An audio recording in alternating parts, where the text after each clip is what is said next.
बहुत समय पहले की बात है। सोनापुर नाम के गांव में जानकी अपनी इकलौती बेटी गुंजन के साथ रहती थी।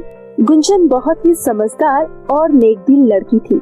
जानकी अपनी इकलौती बेटी गुंजन का बहुत ही ज्यादा ख्याल रखती थी। जानकी का पति 2 साल पहले काम के सिलसिले से बाहर गया हुआ था और वापस आते समय जानकी के पति की एक कार एक्सीडेंट में मृत्यु हो जाती है, जिसके बाद से जानकी अपनी बेटी के पालन पोषण के लिए सब्जी बेचकर अपना गुजारा करती थी। जानकी अपनी बेटी के अच्छे भविष्य के लिए उसे एक प्राइवेट इंटरनेशनल स्कूल में पढ़ाती थी। जानकी की बेटी गुंजन एक दिन स्कूल जाती है। अरे देखो तो इसे, ये स्कूल में कैसे फटे पुराने कपड़े पहन के आती है। पता नहीं कैसे कैसे लोग स्कूल में पढ़ने आ जाते हैं। हाँ, तुम सही कह रही हो काव्या। इसका तो जब से स्कूल में एडमिशन हुआ है, ये तब से ऐसी ही गंदी गंदी से बनकर आती है। और फिर ऐसे ही सभी लड़कियां मिलकर गुंजन का मजाक उड़ाने लगती है कि तभी उसकी एक टीचर क्लासरूम में आती है और बोलती है, बच्चों, आप सभी की इस साल 12वीं कक्षा पूरी हो जाएगी। इससे पहले हम आप सभी को पिकनिक पर ले जाना चाहते हैं। जो भी बच्चा पिकनिक पर जाना चाहता है वो सभी कल 500 रुपए जमा करवा देना। ये बात सुनकर सभी बच्चे बहुत ज्यादा खुश हो जाते हैं, परंतु गुंजन बहुत ही उदास हो जाती है, क्योंकि उसको पता था कि उसकी माँ के पास इतने पैसे तो है नहीं कि वो उसे पिकनिक पर भेज सके, क्योंकि वो बड़ी मुश्किल से ही उसके स्कूल की फीस भर पाती थी। इसीलिए गुंजन सोचती है कि वो अपनी माँ को पिकनिक के बारे में कुछ भी नहीं बताएगी। स्कूल की छुट्टी हो जाने के बाद फिर से उसकी क्लास के बच्चे उसको बहुत परेशान करने लगते हैं। क्या हुआ गुंजन, तुम इतने उदास क्यों हो? क्योंकि तुम पिकनिक पर नहीं जा पा रही हो, इसीलिए ना। क्या करे, तुम जैसे लोगों के पास तो खाने के लिए 2 रोटी नहीं होती है। पिकनिक पर जाना तो बहुत दूर की बात है। हाँ, सही कह रही हो तुम। ये तो सिर्फ पिकनिक के सपने ही देख सकती है। ये एक अच्छी स्कूल की ड्रेस तो पहन नहीं पाती, बड़ी आई पिकनिक पर जाने वाली। फिर वहाँ पर सभी लड़कियाँ मिलकर गुंजन का मजाक उड़ाने लगती है। गुंजन के लिए ये सब आम बात नहीं थी, क्योंकि पहले भी गुंजन की क्लास के बच्चे उसका मजाक उड़ाने का एक मौका नहीं छोड़ते थे। पर उसकी तरह ही उसकी क्लास में एक नेहा नाम की लड़की थी, जो कि गरीब परिवार से थी, जो कि पढ़ाई लिखाई में काफी होशियार थी। और जब भी कोई गुंजन का मजाक उड़ाता तो वो गुंजन की ओर से बोलती थी, तुम सबको शर्म नहीं आती किसी का मजाक उड़ाते हुए? किसी की गरीबी का ऐसे मजाक नहीं उड़ाना चाहिए। चलो तुम गुंजन यहाँ से। इसके बाद गुंजन नेहा के साथ घर की ओर निकल जाती है। गुंजन घर पहुँचती है तो वो सोचती है कि इस साल मेरी 12वीं कक्षा पूरी हो जाएगी, क्यों ना मैं माँ को एक बार पिकनिक के बारे में बताऊं, क्योंकि फिर मुझे दोबारा मौका नहीं मिलेगा। और ये सोचकर गुंजन अपनी माँ से बोलती है, माँ, तो मैं आपसे एक बात कहना चाहती थी। हाँ बोलो बेटा, क्या बात है? माँ, आपको तो पता है ना कि मेरी इस साल 12वीं कक्षा पूरी होने वाली है और स्कूल की तरफ से सभी बच्चों को पिकनिक भी ले जाया जा रहा है, पर वो पिकनिक के लिए 500 रुपए जमा करने हैं। क्या आप मुझे 500 रुपए दे सकती हो? बेटा, सब कुछ तो तुम्हारे सामने ही है। मैं सब्जी बेचकर थोड़े बहुत पैसे ही कमा पाती हूँ। जिन पैसों से मैं तुम्हारे स्कूल की फीस और 2 समय की रोटी के अलावा कुछ भी नहीं कर पाती हूँ। मेरे पास अभी सिर्फ 500 रुपए हैं, पर ये पैसे मैंने अपनी एक साड़ी के लिए जोड़े हैं। मेरे पास एक ही साड़ी है और वो भी फटी हुई है, इसीलिए बेटा मुझे माफ कर दो। मैं तुम्हारी ख्वाहिशें पूरी नहीं कर पाती हूँ। तुम्हारे पिताजी के जाने के बाद मैं अपनी तरफ से जितना कर सकती हूँ उतना करती हूँ। मैं चाहती हूँ कि तुम पढ़ लिख कर अपने पैरों पर खड़ी हो जाओ, फिर तुम्हें अपनी जिंदगी में जो कुछ भी चाहिए होगा तुम खुद कर सकोगी। कोई बात नहीं माँ, मैं सब कुछ समझती हूँ, पर फिर भी मैंने सोचा कि मैं एक बार आपसे बोलकर देखती हूँ, क्या पता आपके पास पैसे हो। लेकिन कोई बात नहीं माँ, मैं अगली बार घूमने चली जाऊंगी। इतना बोलने के बाद गुंजन अपनी किताब लेकर पढ़ने के लिए बैठ जाती है।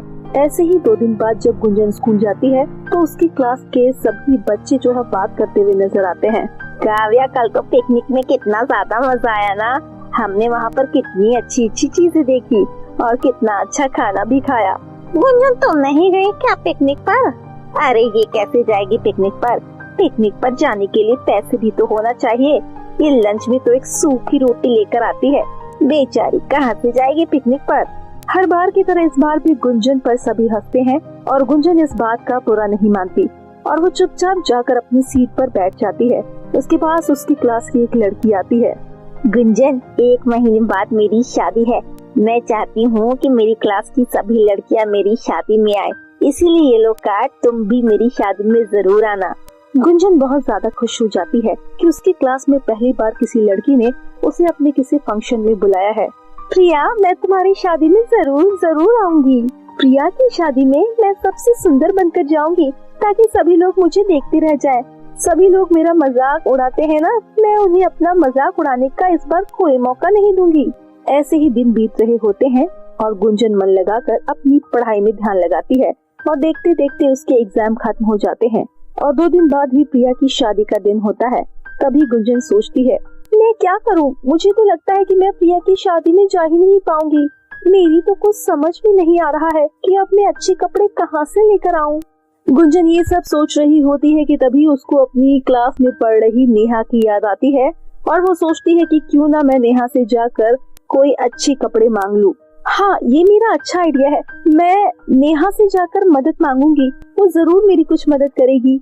और फिर गुंजन नेहा के घर जाती है और अपनी सारी बात नेहा को बताती है और ये सब बताने के बाद नेहा बोलती है, कोई बात नहीं गुंजन, तुम्हारे पिताजी नहीं है तो तुम्हारी मम्मी के लिए तुम्हें पढ़ाना लिखाना बहुत बड़ी बात है। और वैसे भी प्रिया की शादी में मैं नहीं जा रही हूँ, इसलिए तुम मेरा ये लाल वाला गाउन ले जाओ।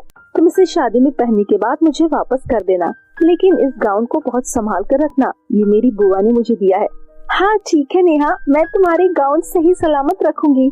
गुंजन नेहा का धन्यवाद करने के बाद अपने घर की ओर जा रही होती है कि तभी तेज रफ्तार में गाड़ी आती है, जिसकी वजह से गुंजन और उसके गाउन पे पूरा गंदा चला जाता है और वो खुद भी मैली हो जाती है और वो रोते हुए अपने घर की ओर जाती है।